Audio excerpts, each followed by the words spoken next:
1996년 말에 한국의 대표적인 기독교 대학 중에 하나인 한동대학이 한참 경제적인 위기를 겪고 있을 때가 있었습니다. 학교 재정 사정이 날로 악화되어서 숨통을 조여오고 있었습니다. 교직원들의 월급도 제대로 지급하지 못하고 있었습니다. 그때 한 교수님이 이 다소나마 학교에 도움을 주기 위한 아이디어를 냈습니다.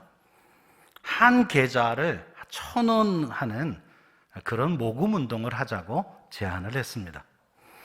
교직원들은 이 후원 운동을 한동대 갈대상자라는 이름으로 불렀습니다. 그들은 갈대 한 올 한 올은 참 약하지만 이 수많은 갈대가 모여서 우리 시대의 나일강에 던져질 수 있는 수많은 모세들을 지킬 바구니를 만들자고 제안했습니다. 이렇게 해서 한동대 갈대상자 운동이 탄생했습니다. 후원금 1,000원은 한 올의 갈대에 지나지 않지만 수많은 후원자들의 기도로 엮어진 그 갈대상자 안에는 이 시대의 지도자가 될 인재들을 키우고자 하는 한동대 지도자들의 믿음이 담겨져 있었습니다. 그 당시 한동대 총장의 아내였던 김영애 권사님은 갈대상자라고 하는 책을 집필하면서 그 5장에 말씀했습니다. 모세가 태어날 무렵 애굽에서 태어난 남자아이는 모두 죽임을 당했다. 모세의 운명도 폭풍 속의 촛불 같았다. 우리 품에서 키운 이 아이를 더 이상 숨길 수 없어 하나님 앞에 드리는 마음으로 강물에 띄워보냅니다. 모세의 부모가 갈대를 꺾어 아기를 누일 바구니를 엮던 그 밤 그들은 눈물로 통곡했을 것이다. 하지만 사람의 마음을 움직이시는 하나님께서는 죽어야 할 아기를 바로 공주의 손을 통해서 기적적으로 살리셨다. 뒷날 민족의 지도자로 모세가 서는데 이 갈대상자가 중요한 역할을 한 것이다 라고 기록했습니다. 본문은 바로 그 갈대상자가 태어나는 역사적 상황을 보여주고 있습니다. 이 갈대상자 안에 담겨져 있는 모세를 통해서 출애굽의 위대한 역사가 시작되었습니다. 이 나일강가의 갈대상자야말로 모든 시대의 다음 세대를 향한 책임을 상징한다고 볼 수 있습니다. 본문은 특히 모세의 출생과 그 양육의 배후에 책임을 다하는 부모의 헌신이 있었다는 것을 강조하고 있습니다. 주님은 모세의 부모 이야기를 통해서 우리들이 배워야 될 자녀 양육의 지혜를 오늘 이 시간 우리에게 말씀해 주고 있습니다. 그렇다면 가정과 교회에서 우리는 다음 세대의 자녀를 어떻게 길러낼 수 있을까요? 첫째는 우리의 자녀들을 보면서 하나님이 주신 아이라는 확신이 있어야 합니다. 우리는 흔히 자식 교육을 돈과 지식만으로 할 수 있는 것처럼 착각하곤 합니다. 그러나 성경은 자녀 교육의 가장 중요한 기초는 믿음이라고 말씀하십니다.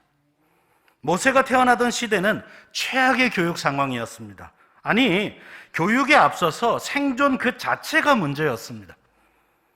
애굽의 새 통치자 바로는 태어나는 모든 히브리 남자 아기들을 나일강에 던지라고 말했습니다. 출애굽기 1장 22절 말씀에 그러므로 바로가 그가 그의 모든 백성에게 명령하여 이르되 아들이 태어나거든 너희는 그를 나일강에 던지고 딸이거든 살려두라 하였더라고 기록했습니다. 이런 상황에서 출애굽기 2장에서는 모세의 부모 이야기가 나옵니다. 본문 2절을 보십시오. 그 여자가 임신하여 아들을 낳으니 그가 잘생긴 것을 보고 3달 동안 그를 숨겼으나 그랬습니다.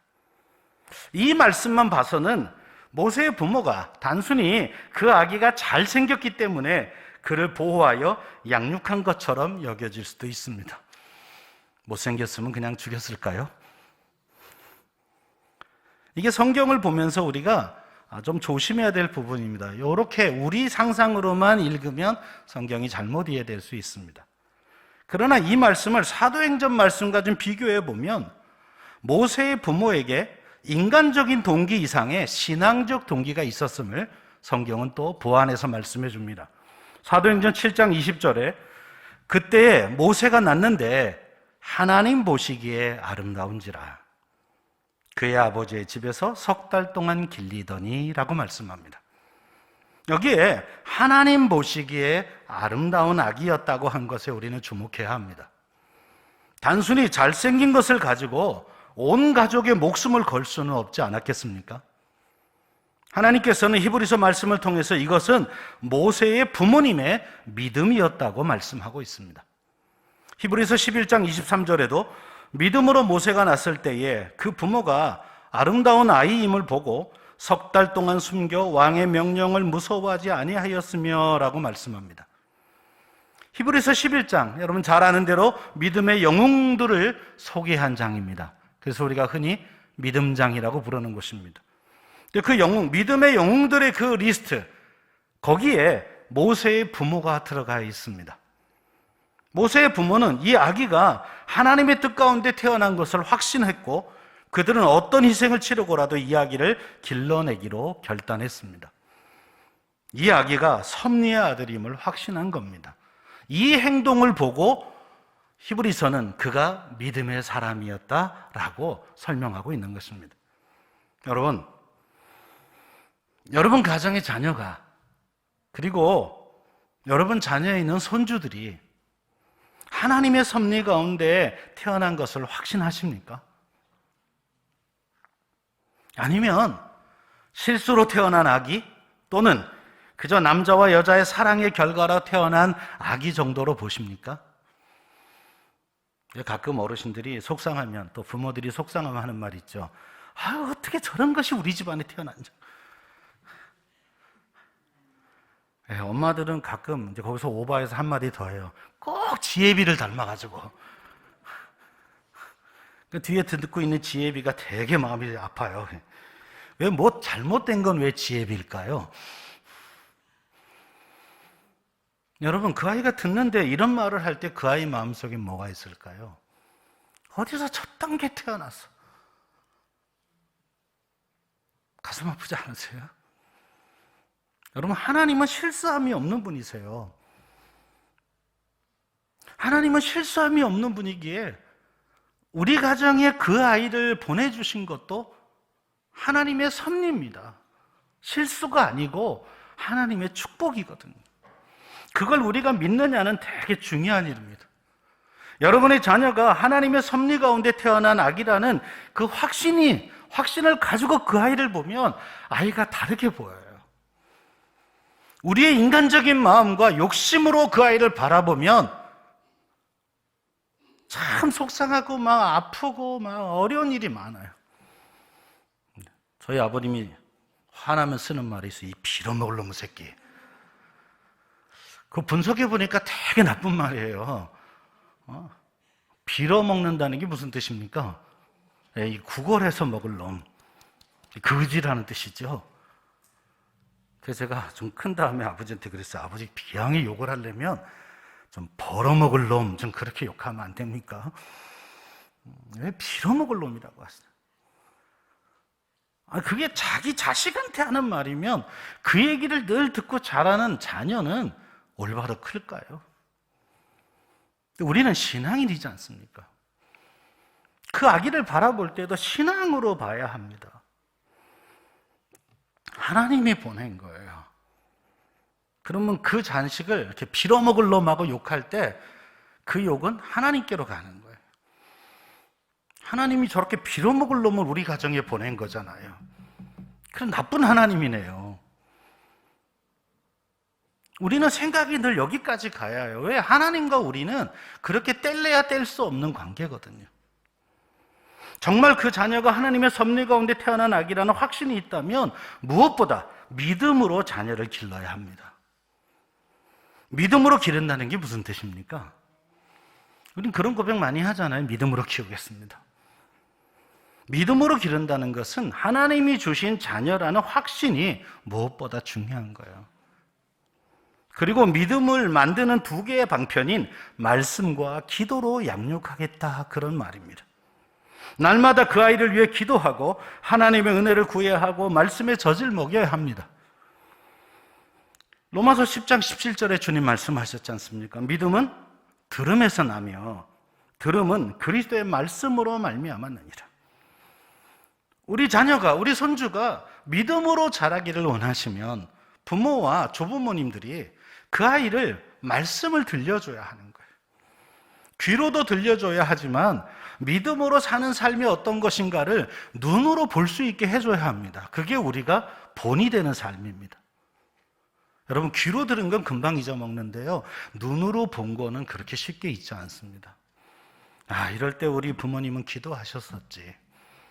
이럴 때 우리 조부모님은 기도하셨었지. 그분이 들려줬던 성경의 말씀, 근데 그 말씀대로 사는 우리 부모님, 우리 조부모를 보면서 자란 아이는 어느 것보다 귀한 축복으로 크게 됩니다. 저는 모태신앙이 아니고 일대신앙이라 그렇게 큰 사람 만나면 되게 부러워요.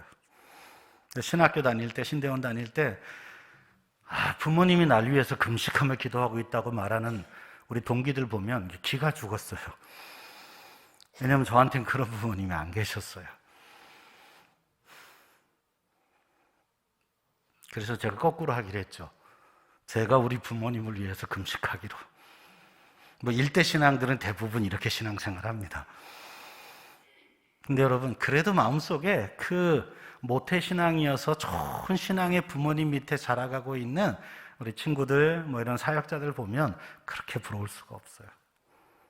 여러분, 정말 아이들이 여러분을 통해서, 부모님과 조부모를 통해서 말씀을 들을 때 그들 안에 믿음이 자라가게 될 것입니다.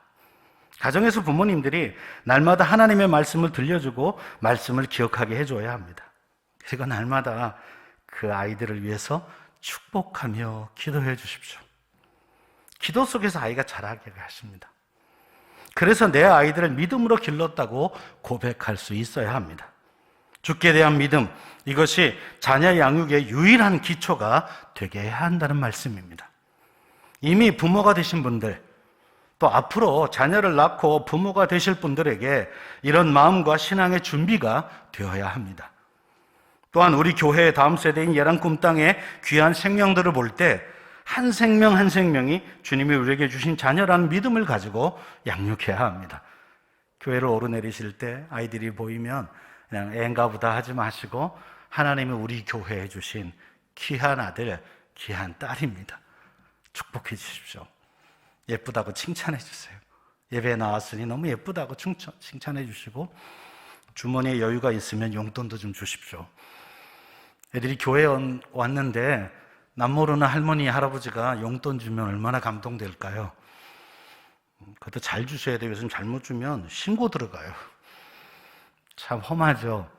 근데 교회 아니잖아요. 그 아이들을 우리가 같이 키워야 합니다. 여러분들이 오며 가며 애들 보이면 아이고 예쁘다, 예배 드리러 왔니? 참 잘했다. 너 참 예쁘게 생겼다. 칭찬해 주십시오. 얼마나 좋겠어요. 좀 시간 여유 있을 때 좀 일찍 오셔서든 좀 늦게 뒤에 남아서 어린아이들 예배하는 곳에 가서 잠깐이라도 가서 기도해 주고 가십시오. 그게 우리가 함께 키우는 것입니다. 두 번째로, 하나님이 주신 아이를 위해 믿음으로 최선을 다해야 합니다. 드디어 아기 모세를 숨기기 어려운 시기가 다가왔습니다. 애가 가만히 있지 않아요. 아기가 울음소리가 점점 커지고 또 아기가 움직이기 시작해요. 이젠 별 수 없이 나일강에 이야기를 던질 수밖에 없게 됐습니다. 그러나 모세의 부모는 이 순간 이 자리에서 최선이 무엇인가를 생각했습니다. 그때 모세의 부모가 생각한 최선은 3절의 말씀처럼 갈대상자였습니다. 더 숨길 수 없게 되매 그를 위하여 갈대상자를 가져다가 역청과 나무 진을 칠하고 아기를 거기 담아 나일강과 갈대 사이에 두고 그랬습니다. 왜 역청과 나무 진을 칠했을까요? 조금이라도 더 오래 살게 하려고. 그 갈대상자에 물이 들어오면 안 되니까 그걸 방수 처리를 하려고 그들이 할 수 있는 최선의 역할을 다한 겁니다. 우리는 흔히 무슨 일을 하다가 뜻대로 잘 안 되면 이제는 믿음으로 맡길 수밖에 없다, 이런 고백들을 합니다. 근데 맡긴다는 건 무엇을 뜻합니까? 아무것도 안 하는 것입니까? 아닙니다. 믿음이란 믿기 때문에 아무것도 안 하는 것이 아닙니다. 오히려 믿기 때문에 그 상황 속에서 할 수 있는 최선을 다하는 것입니다. 우리나라 교육 현실이 선진국 수준에서 볼 때 너무나 열악한 것이 사실입니다. 그래서 이상한 현상이 있죠. 기러기 아빠라는 말이 있습니다.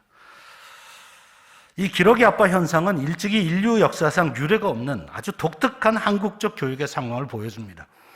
자녀의 교육 때문에 가족이 생리별을 하고 마침내 많은 가정들이 붕괴되는 비극을 보게 됩니다. 저는 20년 넘게 대학 캠퍼스에서 사역을 했는데 대학 교수들의 많은 가정이 아빠만 있어요. 부인과 아이들은 어렸을 때부터 다 외국에 나가 있습니다. 그 아빠들이 저녁이 되면 방황해요. 같이 밥 먹을 사람이 없어서. 그래서 제가 이제 교수님 오늘 저녁 같이 식사할까요? 그럼 되게 좋아하세요. 아유 목사님 제가 밥 삽니다. 막 이러고 좋아해요. 왜요? 외로워서요. 그리고 방학만 되면 그 아내와 자식들이 있는 그곳을 가려고 막 준비해요. 너무너무 안타까워요. 그리고 아이들은 아빠 없이 큽니다.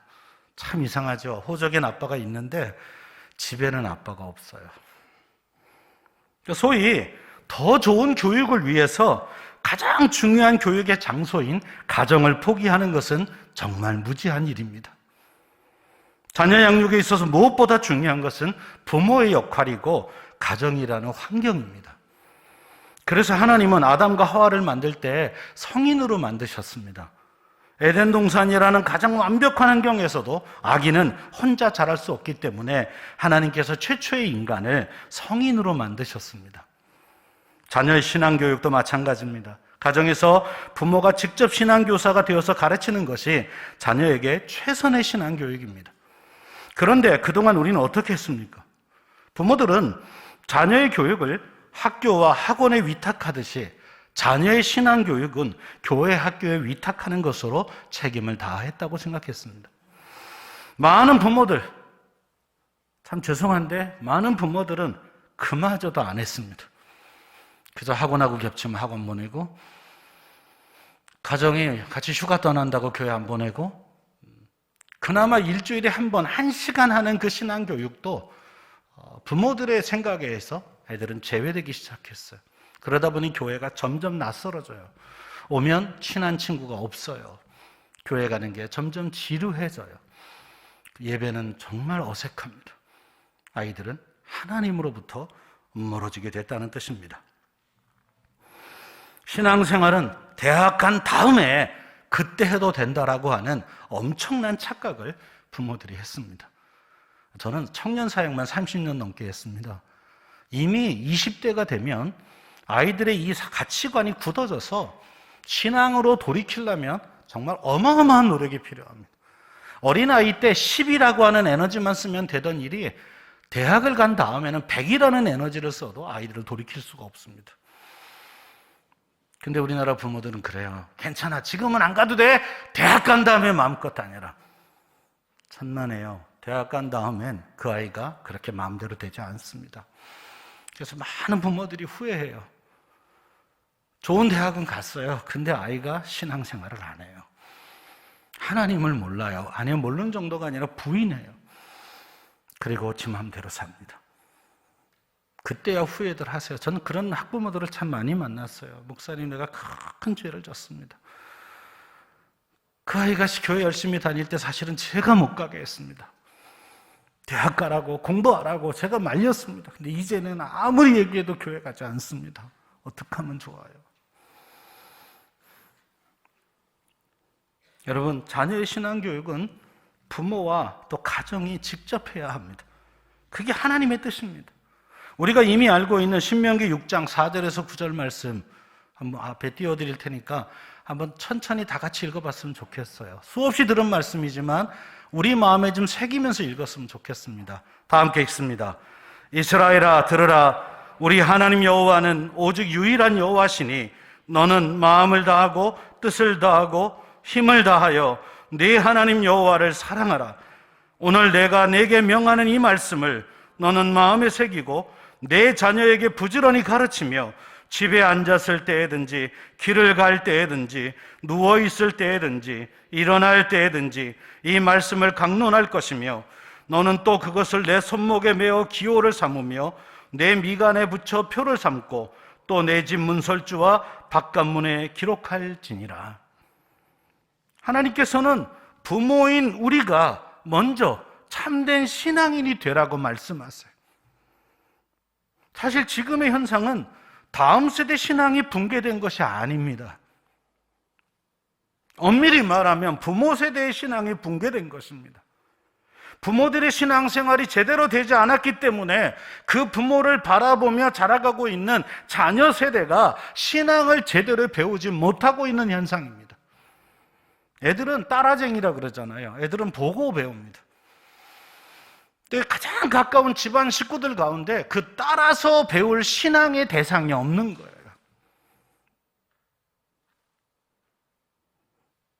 그래서 하나님께서 부모의 신앙생활을 먼저 언급하십니다. 너는 부모예요.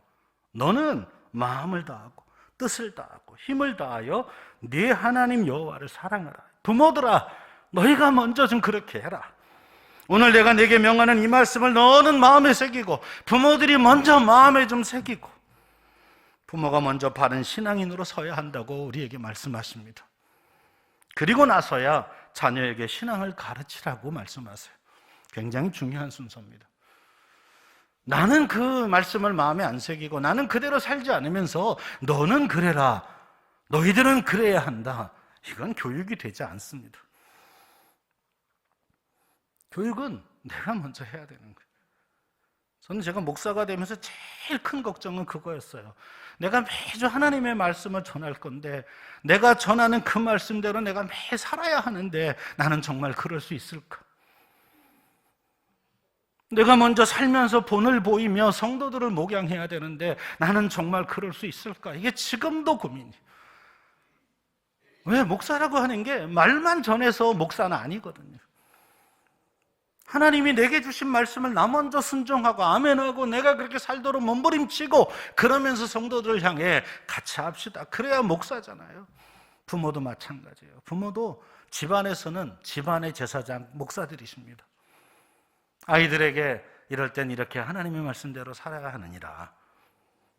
그래야 아이들도 그렇게 사는 엄마 아빠를 보면서 아, 저게 맞구나, 이렇게 배워온다는 것입니다. 근데 먼저 우리가 신앙을 갖고 자녀를 어떻게 가르치라고 말씀하세요? 부지런히 가르치라. 어떻게 부지런히요? 집에 앉았을 때에도, 길을 갈 때에도, 누워있을 때에도, 일어날 때에도 이 말씀을 강론하라. 또 이것을 손목에 매서 기호를 삼고 미간에 붙여서 표로 삼고 집 문설주와 바깥문에 기록할지니라. 적당히 하라는 말씀입니까? 그저 일주일에 시간 남으면 해라, 그런 뜻입니까? 아닙니다. 철저하게 하라는 겁니다. 모든 상황과 시간과 환경을 통해 자녀의 신앙을 바로 세우는 것에 부모는 헌신해야 한다고 말씀하고 있습니다. 무엇보다 부모가 신앙의 본이 되어서 그리고 부모의 우선순위가 자녀의 신앙 성장이 있음을 분명하게 표현할 것을 말씀하고 있습니다. 정말 우리 아이들은 가정에서 신앙에 관한 이야기를 일주일에 몇 번을 들을까요? 대부분의 집은 공부! 네, 아빠는 100%, 엄마는 90%. 대학 입시. 성공. 돈. 아이들이 늘 듣는 소리, 이런 소리들입니다. 근데 하나님은 아니래요. 이건 아니래요. 하나님은 그 아이들에게 하나님을, 믿음을, 기도를, 말씀을, 주님께 순종함을, 주님의 뜻을, 주님이 주신 사명을 자녀가 들을 수 있도록 그렇게 가르치라고 우리에게 부탁하고 계십니다. 자녀를 믿음으로 양육함에 있어서 부모 다음으로 중요한 것이 교회의 역할입니다. 믿음의 공동체가 다음 세대의 주역인 자녀들을 어떻게 양육하느냐에 따라 그 아이들 자신은 물론이고 교회의 미래가 결정되고 나아가 이 나라, 이 민족, 세계의 미래가 달라집니다. 때문에 이사에게 헌신하는 목회자와 교사들이 절대적으로 중요합니다. 아이들 양육에 있어서 최상의 방법이 부모라면 또 하나의 중요한 방법은 영적인 부모인 교사들입니다. 아이들은 어떤 선생님을 만나느냐에 따라 인생이 달라져요. 여러분, 성경에 나오는 디모데라고 하는 정말 신실한 주의 제자가 있습니다. 어려서부터 아마 이 외가 쪽의 신앙이 좋았던 모양이에요. 외조모 로이스와 어머니 유니게로부터 가정에서 신앙을 배웠답니다. 그런데 어느 날 그 마을에 바울 선생님이 전도하러 오셨어요. 어머니는 얼른 아들을 그 바울 선생님에게 부탁합니다. 그리고 디모데는 바울을 만나면서 사명을 발견하고 위대한 주의 종으로 자라가게 됩니다. 아이들이 좋은 교회학교 선생님을 만나는 거, 그거 축복입니다. 그 선생님을 만나서 부모가 못해준 또 다른 깨달음과 또 배움이 있습니다. 그래서 여러분, 주일학교 교사들을 많이 응원하셔야 합니다. 사실 쉽지 않은 봉사예요. 매주 아이들을 챙겨야 되잖아요. 교회가 교사들을 참 존귀하게 보셔야 합니다. 응원해 주십시오. 만나면 토닥토닥 해주고 정말 잘하고 있다고 좀 칭찬해 주십시오. 5월달만 하지 말고요, 좀 다른 달도 좀 해주세요. 그들이 우리의 자녀들을 또 가르치지 않으면 우리 아이들의 신앙을 키우는 또 한 축이 무너지는 것입니다. 자선 낭비, 여러분 성탄절 되면 다 길거리에서 보시죠.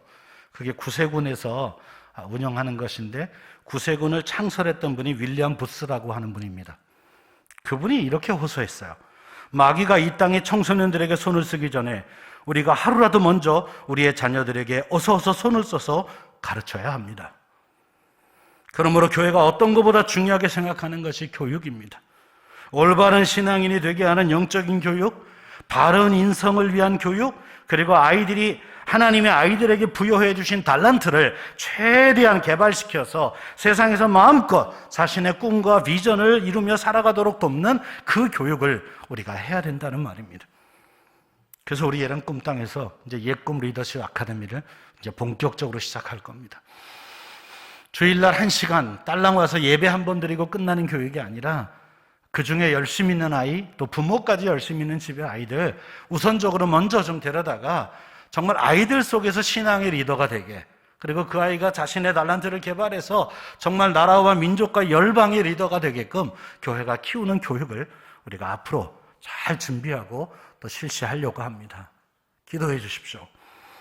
우리 교회는 그래서 이렇게 이제 외치고 있지 않습니까? 가정에서 자녀를 주의 제자로.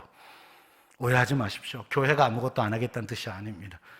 부모가 그 일을 할 수 있도록 저희는 부모들을 도울 겁니다.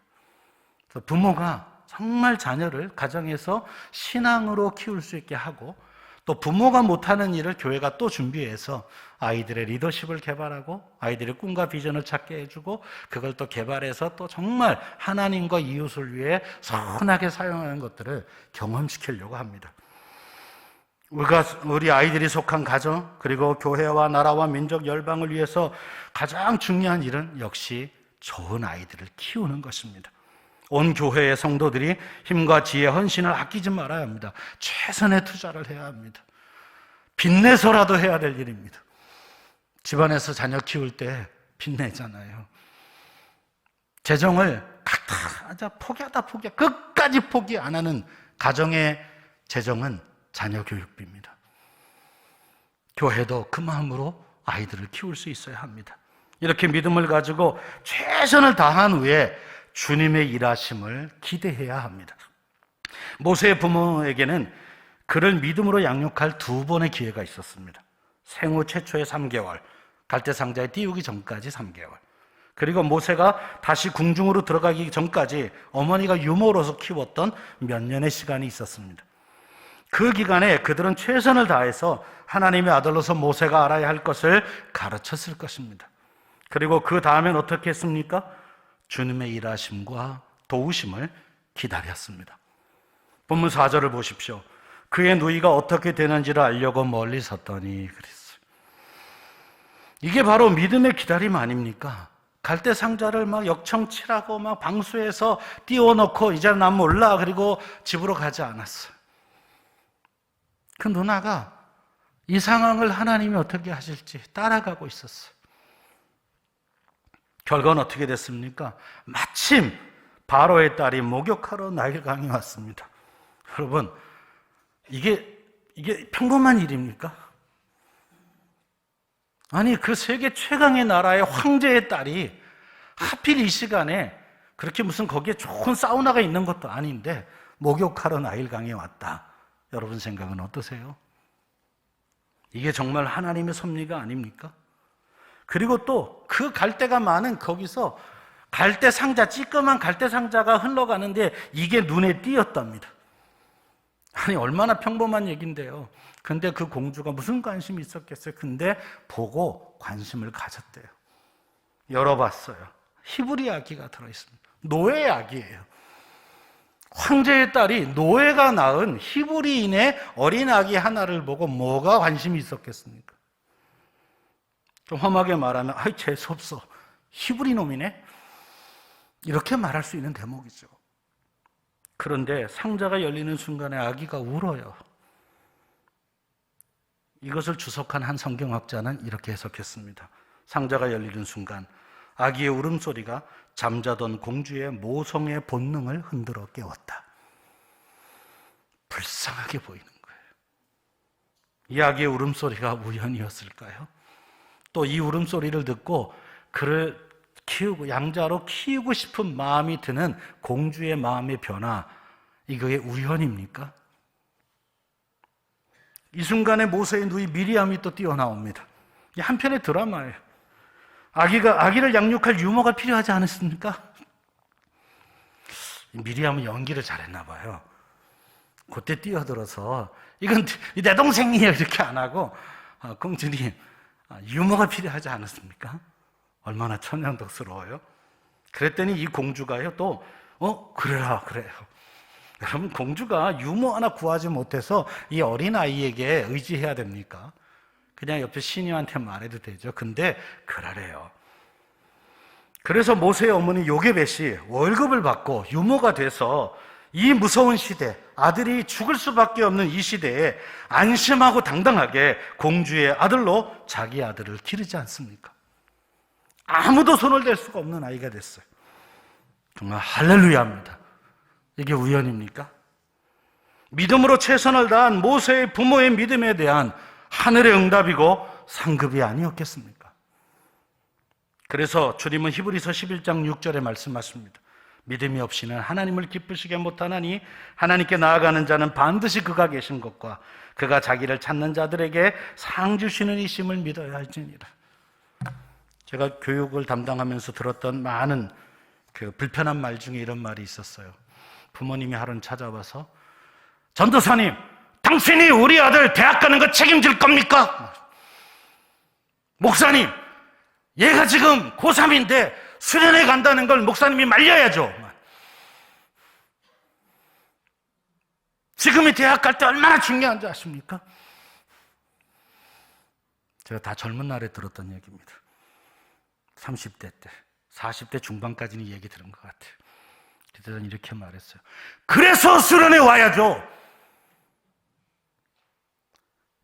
열심히 공부하면 대학 간다는 자신 있습니까? 그 아이의 최선의 노력에 하나님의 기름 부으심이 있어야죠. 아이는 그걸 아는데 왜 아직도 어머니가 그걸 모르십니까? 제가 젊은 혈기로 이렇게도 말했어요. 저한테 확실하게 맡기시면 좋은 대학에 보낼 자신 있습니다. 엄마 아빠만 간섭 안 하시면. 젊은 혈기로 한 거니까 용서하고 들으십시오. 지금 같으면 그렇게 얘기 안 합니다. 아유, 걱정이 되시죠, 어머니. 이렇게 지금 같으면 편안하게 말씀드리는데 젊은 날 하도 나고 막 속상하고 막. 여러분, 그때 고3 돼가지고 수련회 다 왔던 애들 지금 돌아보면 정말 멋지게 삽니다.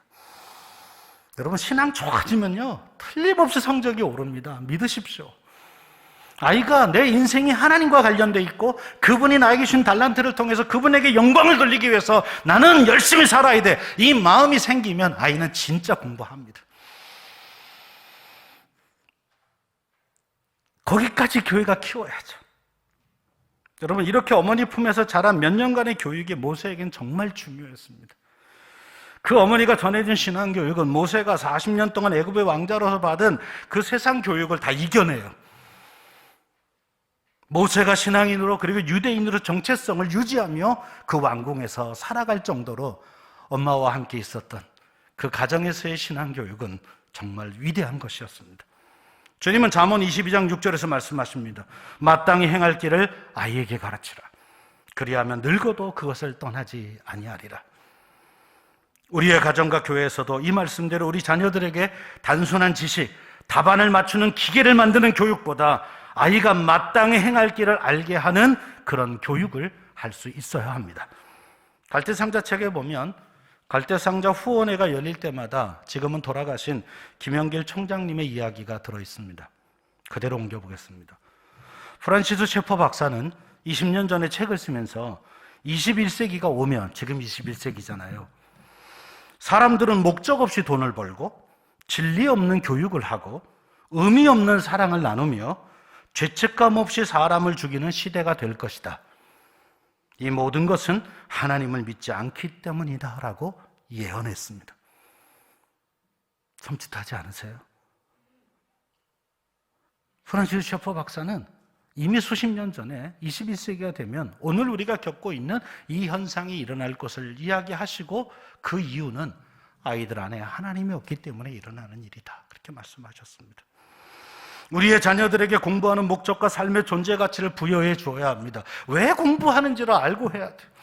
그리고 내게 주신 이 지식, 지혜, 이 달란트, 재능, 이것이 나만을 위해서 주신 것이 아니라 하나님과 이웃을 위해 사용할 때 더 빛난다는 사실을 아이가 어려서부터 알게 된다면 그 아이는 정말 많은 사람에게 영향을 주는 큰 지도자가 될 것입니다. 우리나라 부존 자원이 별로 없는 나라입니다. 다행히 인구가 좀 많아요. 땅덩이에 비해서요. 그런데 그래서 우리나라가 열심히 교육에 매진했어요. 그 결과로 우리 좀 부자가 됐습니다. 그런데 잘못된 교육을 하고 있어요. 똑똑하게 키운 애가 마음이 비뚤어져서 세상을 어지럽히고 있어요. 나라를 말아먹고 있어요, 속된 말로. 중국 속담에 이런 말이 있습니다. 1년을 위해서라면 밀을 심어라. 10년을 위해서라면 한 그루의 나무를 심어라. 그러나 100년의 꿈과 비전을 위해서라면 사람을 키워라, 그 말씀했습니다. 미래를 위한 가장 보람된 투자는 인재를 양성하는 것입니다. 우리 가정도, 우리 교회도, 이 나라와 민족도 정말 미래를 생각한다면 자녀를 아름답게 키워내야 합니다. 우리 가정과 교회가 조금만 더 우리의 교육 현실을 냉정하게 관찰하고 무엇보다 중요한 100년의 꿈에 헌신할 수 있다면, 좀 더 많은 부모들이 가정에서 신앙과 삶의 교사로, 그리고 좀 더 많은 성도들이 주일마다 교회에서 교사로 헌신할 수만 있다면 우리의 어두운 교육 현실은 오히려 나일 강가에서 모세를 건져내는 기적의 장이 될 것입니다. 출애굽의 위대한 역사, 약속의 땅을 향한 행진은 모세라고 하는 한 생명을 온전한 신앙교육을 통해서 키워냈을 때 가능했습니다. 모세라는 이름의 뜻대로 나일강에서 건져낸 한 사람의 모세, 그가 바로 우리 가정의 희망이 되고 우리 교회의 희망이 되고 더 나아가 우리 민족의 희망이고 세상의 희망이 될 수 있습니다. 여러분 가정에 그 아이들이 그런 아이들입니다. 우리 교회에 나오는 예랑 꿈땅의 그 아름다운 아이들이 우리가 어떻게 교육하느냐에 따라서 우리 교회, 우리의 각 가정, 그리고 장차 이 나라와 민족과 열방의 희망이 되는 아이들로 자라갈 수 있습니다. 사랑하는 성도 여러분, 우리가 이 믿음 가지고 이 자녀들을 어떻게 하면 정말 하나님이 축복하는 그런 좋은 아이들로 키울 것인가를 계속 같이 기도하고, 또 우리가 할 수 있는 방법들을 찾아내고 그 아이들에게 할 수 있는 모든 투자를 다해서 정말 한 생명 한 생명을 모세처럼 그렇게 아름답게 키워가는 신성교회가 되기를 주의 이름으로 간절히 축원합니다. 기도하겠습니다. 하나님 아버지의 은혜를 감사합니다. 주께서 우리에게 귀한 자녀들 주셔서 그 아이들이 주일이 되면 교회 나와 그 예쁜 목소리로 주님을 찬송하고 예배하는 모습을 보게 하시니 감사합니다. 가정가정마다 자녀를 선물로 주셔서 그 아이들 때문에 웃을 수 있고, 그 아이들 때문에 기뻐할 수 있고, 그 아이들 때문에 보람을 느끼게 하신 것도 감사합니다. 하나님 간절히 기도합니다. 우리 신성교회에 속한 모든 가정들의 귀한 자녀들, 우리 예랑 꿈땅의 귀한 자녀들 한 사람 한 사람, 그 아이들 한 명 한 명을 주님이 축복하여 주시고, 가정에서도 교회에서도 정말 하나님의 마음으로 그들을 잘 양육해서 하나님 마음의 기쁨이 되고 우리 가정과 교회에 복이 되게 하여 주시옵소서. 이를 위해서 모든 부모님들이 먼저 하나님의 말씀을 마음에 새기고 하나님을 사랑하며 아이들을 부지런히 양육해서 하나님 그 많은 은혜와 복이 아이들을 통해 가정 안에 넘치게 하여 주시옵소서. 우리 교회도 이제 새로운 출발을 하고 이제 한 걸음씩 갑니다. 주님 축복하셔서 신성교회 미래가 점점 더 소망 있고 은혜 풍성하도록 도와주시옵소서. 이를 위해 쓰는 우리 선생님들 주님 기억하시고 그들의 말없는 헌신 주께서 기억하셔서 하늘의 상급으로 넘치게 하여 주시옵소서. 감사드리며 예수님 이름으로 기도하옵나이다. 아멘.